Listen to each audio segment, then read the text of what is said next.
Hello friends, welcome to my channel KL study. Friends, आज हम हिंदी व्याकरण में पढ़ने वाले हैं संधि पहचानने की ट्रिक। ठीक है, तो संधि को आप किस तरह से पहचान सकते हैं केवल शब्द देख करके। तो यहाँ पर देख लेते हैं सबसे पहले थोड़ा सा संधि के बारे में कि संधि होती क्या है। तो सबसे पहले जो संधि होती है, यदि इसका आपसे संधि विच्छेद पूछता है तो सम प्लस धी इसका संधि विच्छेद होता है। वैसे कभी पूछा नहीं जाता, फिर भी यदि पूछ लेता है तो आपको पता होना चाहिए कि सम प्लस धी। और सम जो होता है हमारा यहाँ पर क्या है, उपसर्ग होता है। ठीक है, आपने उपसर्ग, सफिक्स और प्रीफिक्स पढ़े होंगे। ठीक है, प्रत्यय और उपसर्ग आपने पढ़े ही होंगे, तो इससे भी आपके क्वेश्चन बनते हैं। अब देख लेते हैं संधि होती क्या है। तो आपने बचपन से ही डेफिनेशन पढ़ी है संधि की कि दो या दो से अधिक वर्णों के मेल से जो विकार उत्पन्न होता है वही क्या कहलाता है, हमारा संधि कहलाता है। ठीक है, तो दो या दो से अधिक जो ध्वनियाँ होती हैं, जो वर्ण होते हैं, इनके मिलने पर जो विकार अर्थात परिवर्तन होता है, यदि परिवर्तन नहीं होगा तो वहाँ पर संधि नहीं होती, फिर वहाँ पर संयोग होता है। ठीक है, और नया सार्थक शब्द बनता है। सार्थक का मतलब जिसका कोई अर्थ निकले, ऐसा नहीं कि अर्थ ही नहीं है और संधि हो गई, नहीं। क्योंकि जब दो या दो से अधिक वर्ण मिलते हैं उनमें जो परिवर्तन होता है और उनसे जो नया अर्थ देने वाला शब्द बनता है वही संधि कहलाती है। ठीक है, अब संधि सभी को पता है तीन प्रकार की होती है। स्वर संधि होती है, व्यंजन संधि और विसर्ग संधि। तो जब स्वर वर्ण का मेल स्वर वर्ण से होता है तो वो क्या होती है, हमारी स्वर संधि। यहाँ पर व्यंजन संधि क्या होती है, तो व्यंजन का मेल स्वर से हो जाए, स्वर का मेल व्यंजन से हो जाए, व्यंजन का मेल व्यंजन से हो जाए, तो तीनों स्थितियों में व्यंजन संधि वहाँ पर होती है। और विसर्ग संधि सभी जानते हैं। ठीक है, तो आज की क्लास में हम पढ़ेंगे केवल स्वर संधि और इसके 5 जो प्रकार होते हैं इनके बारे में, इनको पहचानने की ट्रिक की आप केवल शब्द को देख करके किस तरह से बता सकते हैं कि इसमें दीर्घ स्वर संधि है, गुण स्वर संधि है या वृद्धि स्वर संधि है। ठीक है, तो इसी तरह के क्वेश्चन बनते हैं और आपके 90% मतलब जो आंसर होंगे वो यहाँ से बिल्कुल करेक्ट या फिट बैठेंगे। क्यों?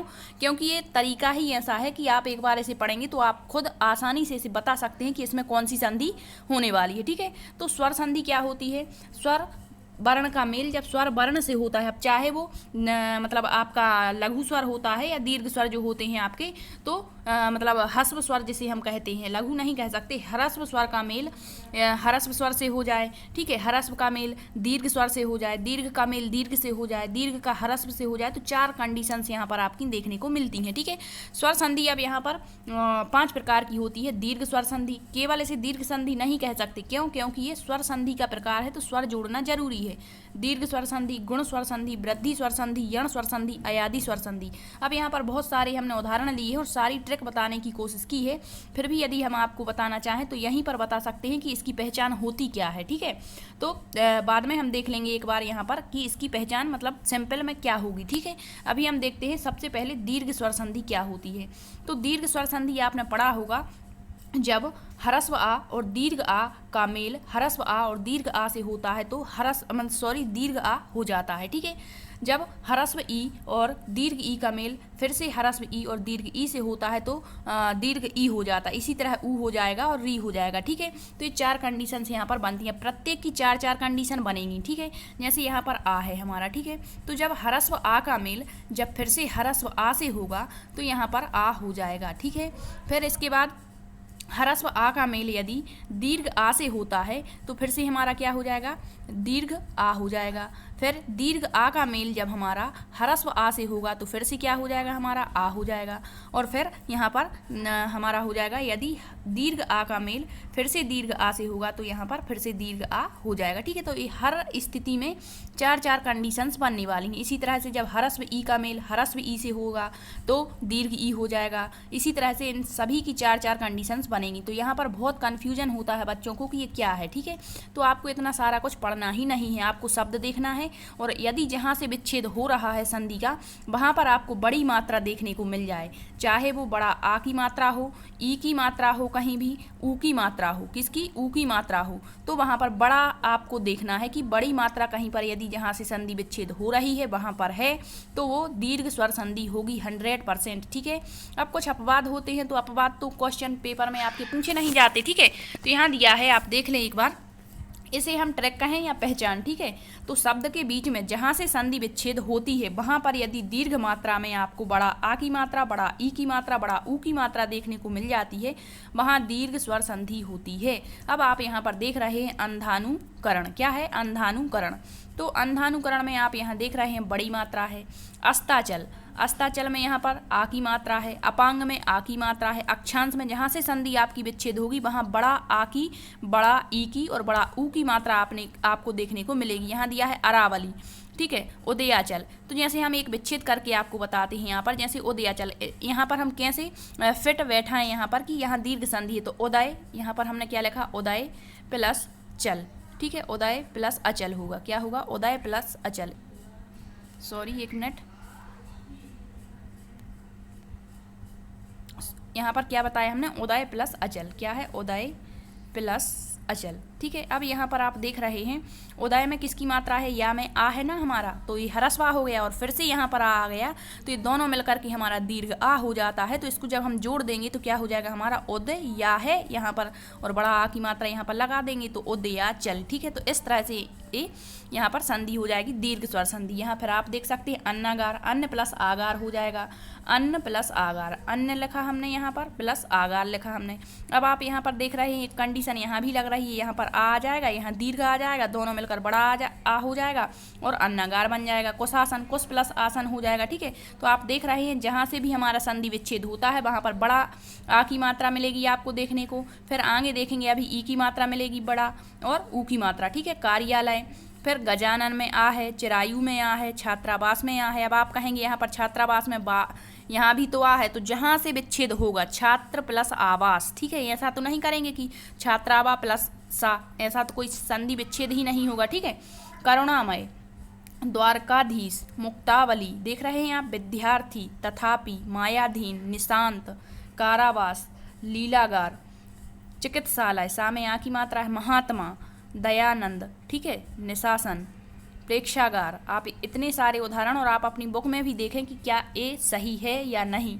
फिर यहाँ पर आप बड़ा ई की मात्रा देख पा रहे हैं, अभीष्ट, अतीव, मुनीन्द्र, अधीन, अतीत, अधीक्षक, कपीस, गिरीश, प्रतीक्षा, परीक्षा, महेंद्र, लक्ष्मीक्षा, जानकीश, रजनीश, नदीश, सतीश, श्रीश, अनुदित, अनुदित, यहाँ पर ऊ देख रहे हैं आप, यहाँ पर ऊ है बड़ा, ठीक है। भानुदय, मंजूषा, साधुपदेश, लघुर्मी, भूपरी, इसके बाद में है फिर से भूपरी आ गया, बधूत्सव, ठीक है। तो आप देख रहे हैं कि दीर्घ स्वर संधि कहाँ पर होती है, जहाँ भी आपको बड़े आ की मात्रा देखने को मिल जाए, कहीं भी बड़ी ई की मात्रा, ऊ की मात्रा और कुछ स्थितियों में बड़ा रकार जो होता है इसकी मात्रा देखने को मिलती है, तो वहाँ पर दीर्घ संधि होती है, ठीक है। अब हम देखते हैं गुण स्वर संधि क्या होती है, तो वही पहचान है यहाँ भी गुण स्वर संधि में, दो असमान स्वर, चाहे ह्रस्व हो या फिर दीर्घ हो, दोनों के बाद यदि कोई नया शब्द आता है तो वहाँ मतलब ये बदल जाता है और गुण स्वर संधि हो जाती है। जब ह्रस्व आ और दीर्घ आ जो होते हैं इनका मेल यदि ई बड़ा ई से हो जाए, ह्रस्व आ दीर्घ आ का मेल ऊ बड़ा ऊ से हो जाए या री से हो जाए, तो जब ह्रस्व आ का मेल ई से होगा तो ए हो जाएगा, मतलब ह्रस्व आ का है या फिर दीर्घ आ का है, इनकी यदि मेल जो है ई या बड़ा ई से होगा तो ए होगा, ठीक है। फिर ऊ या बड़ा ऊ से होगा तो ओ होगा और री से होगा तो अर होगा। अब आपको कुछ देखना ही नहीं है यहाँ पर, बस आपको देखना है कि शब्द में कहीं भी क्या आपको ए की मात्रा देखने को मिली, ओ की मात्रा देखने को मिल रही है या फिर अर की मात्रा या अर देखने को मिले, तो वहाँ पर गुण स्वर संधि होगी, ठीक है। वहाँ पर क्या था, बड़ा आ, बड़ा ई, बड़ा ऊ, यहाँ पर ए, ओ और अर आपको देखना है और यही इसकी पहचान हो जाएगी। आप देख रहे हैं ए की मात्रा यहाँ है ना, ए, ऐत्रेतर, उपेंद्र, ए की मात्रा है ना, गजेंद्र, देवेंद्र, नरेंद्र, भारतेंदु, स्वेच्छा, वाचेतर, अपेक्षा, गणेश, गोपेश, उपेक्षा, नरेश, परमेश्वर, बिमलेश, प्रेक्षा, राजेश। अब आप यहाँ पर देख सकते हैं कि ए की मात्रा है और ए की मात्रा है यदि, तो वहाँ पर क्या हो जाएगा हमारा गुण स्वर संधि। यहाँ पर आप देख लें एक बार, यहाँ पर ओ वाले शब्द भी लिए हैं, जैसे अतिशयोक्ति, ज्ञानोदय, ओ आ गया ना, ग्रामोदय, जन्मोत्सव, नतोदर, जलोदर। यहाँ कोई आपको प्रॉब्लम नहीं होनी चाहिए क्योंकि ये पहचान ही होती है किसकी, गुण स्वर संधि की, ठीक है। तो आप देख लें जहाँ भी आपको शब्द में ए, ओ की मात्रा देखने को मिलती है वहाँ पर हमारी गुण स्वर संधि होती है, और जहाँ पर बड़ा आ, बड़ा ई, बड़ा ऊ की मात्रा देखने को मिलती है वहाँ पर हमारी दीर्घ संधि होती है। अब देखते हैं वृद्धि स्वर संधि। वृद्धि का मतलब ही होता है ए और ओ, वृद्धि जिसने भी संस्कृत में पढ़े होंगे वृद्धि वर्ण, ए औच पढ़ा है ना, ए औच, तो आई और औ की जो मात्रा जहाँ यहाँ पर देखने को मिल जाए जिस वर्ण में, वहाँ पर आपकी वृद्धि संधि होगी। वृद्धि का मतलब ही है बड़ा चढ़ा के, ठीक है, बड़ी मात्रा जहाँ पर। तो आई और औ ये हमारे दीर्घ स्वर होते हैं, आपने पढ़ा होगा, ठीक है। तो यहाँ पर जहाँ भी आपको आई और औ की मात्रा, यहाँ पर ए होता है तो एक मात्रा लगती है, और आई होता है तो यहाँ पर कोई भी शब्द है तो उसमें दो मात्राएं लगती हैं, ये ध्यान रखना, ठीक है। तो यहाँ पर एकैक, धनैषी, प्रियैषी, हितैषी, तथैव, सदैव, मतैक्य, जनेश्वरीय, विचारैक्य, ठीक है। तो यहाँ पर आई की मात्रा है, और जहाँ पर भी आई की, यहाँ औ की मात्रा भी देख लो आप, जलोक, जलोध, गंगोक, महोज, ओजस्वी, ठीक है। तो आई और औ की मात्रा जहाँ पर भी है वहाँ पर आपकी दीर्घ संधि होगी, ठीक। अब देखते हैं यण संधि। यहाँ पर एक गलत मिस्टेक है, यहाँ पर देख लें आप, गलत है थोड़ा सा, यण मतलब प्रिंटिंग गलत हो गई है, तो यहाँ पर यण संधि होगी। यहाँ पर है मतलब आपको कुछ यहाँ पर देखना ही नहीं है, आपको तो बस इसकी पहचान याद रखनी है कि कहीं भी यदि आपको आधा वर्ण देखने को मिले, कौन सा आधा वर्ण, जैसे हमने कहा जैसे कह दिया अत्यल्प, अत्यल्प, ठीक है। तो कहीं भी आपको आधा वर्ण देखने को मिल जाए और इसके बाद में यदि आपको या वा और रा में से कोई भी वर्ण देखने को मिलता है तो वहाँ आपकी यण संधि होगी, ठीक है। कहीं भी आपको आधा वर्ण मतलब पहले होना चाहिए, जहाँ से संधि विच्छेद हो रही है उसके पहले आधा वर्ण और बाद में या वा और रा यदि है तो आपकी यण संधि होगी। आप यहाँ पर उदाहरण देख सकते हैं, लिया है यहाँ या वा रा से पहले आधा वर्ण हो तो वहाँ पर यण संधि होती है। जैसे यहाँ दिया है अत्यधिक, दिया है ना, तो आधा ता है यहाँ पर और या आ गया, अध्यक्ष में फिर से आधा वर्ण है और या आ गया, अत्यंत में फिर से आ गया। इसके बाद या के बाद बा वाला देख लेते हैं, या बा और रा होना चाहिए, ठीक है। यहाँ पर अन्वेषण दिया है, जैसे अन्वेषण, क्या दिया है, अन्वेषण, तो आधा वर्ण है और वा आ गया। इसके बाद में व्यग्र है, मात्राज्ञा है, ठीक है। तो ये आधे वर्ण होते हैं और अब मात्राज्ञा में रा आ रहा है जी, आधा रा मतलब आधा वर्ण है इसमें मात्राज्ञा में और रा है, ठीक है। रा की मतलब ध्वनि यहाँ पर आ रही है, अन्वेषक, ठीक है, मध्वाचार्य। तो ये याद रखना कि यदि शब्द के मतलब पहले क्या या वा रा से पहले, किसके पहले, या वा और रा से पहले आधा वर्ण है तो वहाँ पर हमारी कौन सी संधि होगी, यण संधि होगी, ठीक। नेक्स्ट है अयादि संधि। तो अयादि संधि में आप नाम से ही जान जाएंगे, वहाँ पर आपको स्वर निकलेगा, आय ध्वनि निकलेगी आय की, आय की, आओ और आओ की। आप यहाँ पर देख सकते हैं जब ये ध्वनियाँ निकलती हैं, जैसे हमने कहा जय, आय की आवाज़ आई ना, जय आय, ठीक है। तो आय आ गया, चयन, चायन, अन, ठीक है, चय, चय में आय आ रहा ना, आय, ठीक है। सयन, फिर से आए, आप बोल के देखेंगे, धावन, आव आ गया, धाव, आव, धावन, हवन, अब, हवन, गवाक्ष, विधायक, विधाय, आय आ गया ना।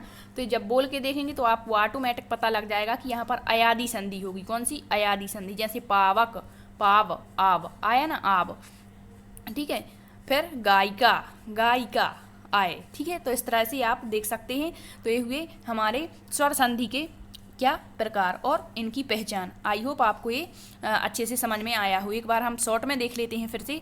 जो स्वर संधि होती है वो 5 प्रकार की होती है। सबसे पहले होती है हमारी कौन सी संधि, दीर्घ स्वर संधि। दीर्घ के बाद में होती हमारी यण स्वर संधि। यण के बाद में होती हमारी वृद्धि स्वर संधि। वृद्धि के बाद में हमारी होती है दीर्घ यहाँ पर गुण मान के चलें, ठीक है, दीर्घ गुण वृद्धि, यण और अयादि संधि, ठीक है। जब आप इसी प्रकार से क्रम में याद रखेंगे तो आपको आसानी से याद रहेगा। इसकी पहचान क्या थी, दीर्घ की पहचान, कहीं भी आपको शब्द में बीच में बड़े आ की मात्रा देखने को मिल जाए, बड़ा ई की मात्रा देखने को मिल जाए, बड़ा ऊ की मात्रा देखने को मिल जाए, या बड़ा री की ध्वनि आपको देखने को मिलती है तो वहाँ पर आपकी दीर्घ संधि होगी।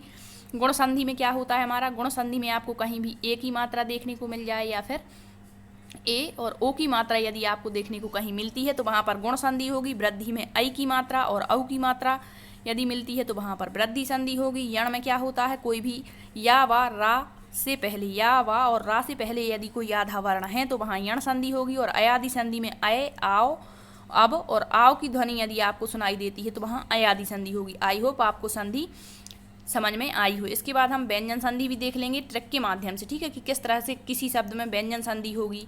इसके बाद हम व्यंजन और विसर्ग संधि भी देख लेंगे, ठीक है। आई होप आपको ये सेशन पसंद आया हो। Thank you.